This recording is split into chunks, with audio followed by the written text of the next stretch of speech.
वाडा नगरपंचायत निवडणुकीत शिवसेना एकनाथ शिंदे व राष्ट्रवादी अजित पवार युतीच्या नगराध्यक्षपदासाठी हेमांगी हिरामण पाटील निवडणुकीच्या रिंगणात आहेत.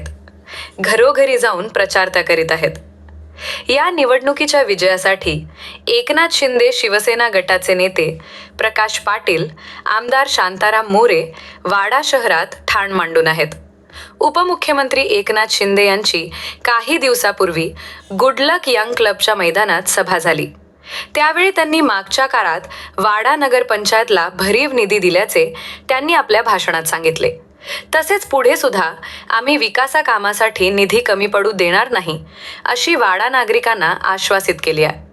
2025च्या निवडणुकीत वाडा शहरातील जनता नगराध्यक्ष पदाची माळ कोणाच्या गळ्यात घालतील हे 3 डिसेंबर निवडणुकीच्या निकालात समोर येईल.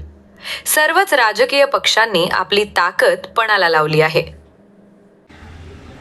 मी प्रतिस्पर्धींना आव्हान नाही करणार.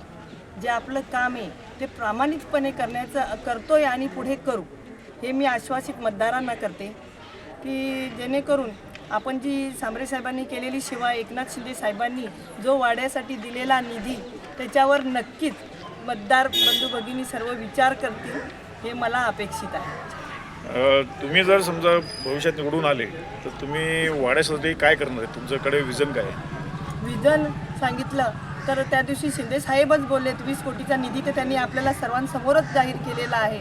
आणि जे वाड्याच्या आपल्या समस्या आहेत त्या नक्कीच आपण, कारण नगर विकास मंत्रीच आपले आहेत, त्याच्यामुळे जे नगरातले जे प्रारंभिक राहिलेली कामं आहेत ती नक्कीच शिंदे साहेबांकडून आम्ही आणून आणि आपलं एक शहर विकसित करू. जो आलेला आपला प्रत्येक मतदार राहील, नागरिक राहील, त्याला सन्मानाची वागणूक देऊ एवढं मी तुम्हाला नक्कीच आश्वासित करते, वचन देते.